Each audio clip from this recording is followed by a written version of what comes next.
നമസ്കാരം. മിഡിൽ ഈസ്റ്റിൽ എന്തൊക്കെയാണ് പ്രധാനപ്പെട്ട വാർത്തകളെന്ന് നോക്കാം.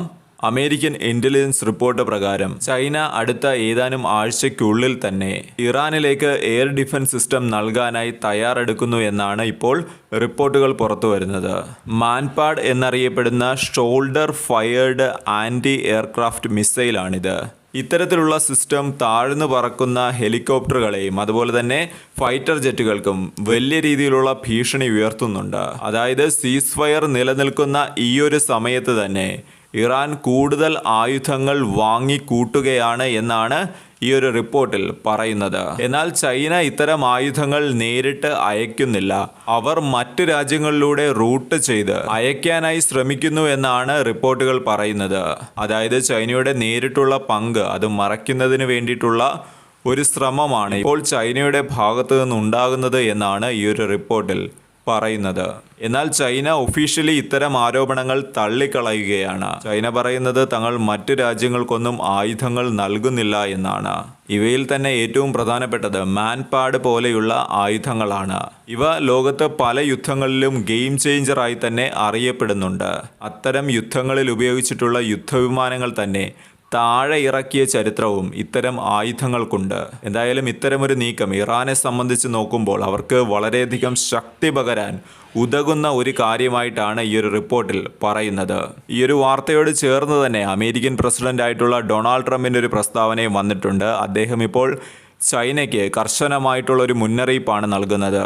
ഇറാനിലേക്ക് ആയുധങ്ങൾ ചൈന അയക്കുകയാണ് എന്നുണ്ടെങ്കിൽ ചൈന വലിയ രീതിയിലുള്ള പ്രത്യാഘാതങ്ങൾ നേരിടേണ്ടി വരുമെന്നാണ് ഇപ്പോൾ ട്രംപ് മുന്നറിയിപ്പ് നൽകുന്നത്. നേരത്തെ പറഞ്ഞതുപോലെയുള്ള ആ ഒരു അമേരിക്കൻ ഇൻ്റലിജൻസ് റിപ്പോർട്ടിൻ്റെ അടിസ്ഥാനത്തിലാണ് ഇപ്പോൾ ട്രംപ് ഇത്തരമൊരു പ്രസ്താവന നടത്തിയിരിക്കുന്നത്. എന്നാൽ ചൈന ഇത്തരം ആരോപണങ്ങൾ നിഷേധിക്കുന്നുമുണ്ട്. ചൈനയും അമേരിക്കയും ലോകത്തിലെ പ്രധാനപ്പെട്ട രണ്ട് സാമ്പത്തിക ശക്തികളാണ്. അവരുടെ ബന്ധം മോശമാകുകയാണ് എന്നുണ്ടെങ്കിൽ അത് ലോക വ്യാപാരത്തെ തന്നെ ബാധിക്കുമെന്നാണ് ഈ ഒരു റിപ്പോർട്ട് പറയുന്നത്. മറ്റൊരു വാർത്ത, അമേരിക്ക ഇറാൻ സമാധാന ചർച്ചകൾ അത് പരാജയപ്പെട്ട വാർത്തകൾ പുറത്തു വന്നിരുന്നു. എന്നാൽ ഇപ്പോൾ ഈ ഒരു വിഷയത്തിൽ ഇസ്രായേലിൻ്റെ പ്രൈം മിനിസ്റ്റർ ആയിട്ടുള്ള ബെഞ്ചമിൻ നെതന്യാഹുവിൻ്റെ ഒരു പ്രസ്താവന, അദ്ദേഹത്തിൻ്റെതായിട്ടുള്ളൊരു പ്രതികരണം ഇപ്പോൾ പുറത്തു വരുന്നുണ്ട്. നെതന്യാഹു പറയുന്നത് ഇറാൻ തങ്ങളെ നശിപ്പിക്കാനായി ശ്രമിക്കുകയാണ് എന്നാണ് ബെഞ്ചമിൻ നെതന്യാഹു ഇപ്പോൾ അഭിപ്രായപ്പെട്ടിരിക്കുന്നത് എന്നാണ് റിപ്പോർട്ടുകൾ പറയുന്നത്. ഇനി അമേരിക്ക ഇറാൻ ചർച്ചകളിലേക്ക് വന്നാൽ ഏകദേശം 21ഓളം മണിക്കൂറുകൾ എടുത്താണ് ഈ ചർച്ച നടന്നത്. അതായത് ഏകദേശം ഒരു ദിവസത്തിൻ്റെ അത്രയും ഇവർ ചർച്ചയ്ക്കായി എടുത്തിട്ടുണ്ട്. എന്നാൽ ഒരു തീരുമാനവും ഈ ഒരു ചർച്ചയിൽ ഉണ്ടായിട്ടില്ല. അമേരിക്ക പറയുന്നത് ഞങ്ങൾ ഫ്ലെക്സിബിൾ ആയിരുന്നു എന്നാണ്. പക്ഷേ ഇറാൻ ഒരിക്കലും ഒരു ഉറപ്പും നൽകിയിട്ടില്ല എന്നാണ് അമേരിക്ക പറയുന്നത്. അതായത് അമേരിക്ക ഈ ഉറപ്പ് എന്ന് പറയുന്നത് അവരുടെ ഏറ്റവും പ്രധാനപ്പെട്ട ഡിമാൻഡ് ആയിരുന്നു. അതായത് ഇറാൻ ന്യൂക്ലിയർ ആയുധങ്ങൾ വികസിപ്പിക്കില്ല എന്ന കാര്യം. എന്നാൽ ഈ വിഷയത്തിൽ ഒരു ഉറപ്പും ഇറാന്റെ ഭാഗത്തു നിന്ന് ഉണ്ടായിട്ടില്ല എന്നാണ് അമേരിക്ക പറയുന്നത്. റിപ്പോർട്ടുകൾ പ്രകാരം ഇറാൻ പറയുന്ന ഒരു കാര്യമുണ്ട്. ഇറാൻ പറയുന്നത് അമേരിക്ക അനാവശ്യമായിട്ടുള്ള സമ്മർദ്ദങ്ങൾ ചെലുത്തുകയാണ് എന്നാണ്.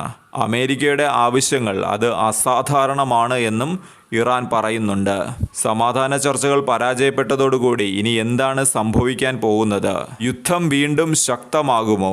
അല്ലെങ്കിൽ മറ്റു രാജ്യങ്ങൾ, അതായത് ചൈന പോലെയുള്ള രാജ്യങ്ങൾ പ്രശ്ന പരിഹാരത്തിനായി ശ്രമിക്കുമോ? അതുമല്ലെങ്കിൽ പുതിയ ചർച്ചകൾ ആരംഭിക്കുമോ? വരും ദിവസങ്ങളിൽ മാത്രമേ ഇത് സംബന്ധിച്ചുള്ള കൂടുതൽ വിവരങ്ങൾ പുറത്തു വരികയുള്ളൂ.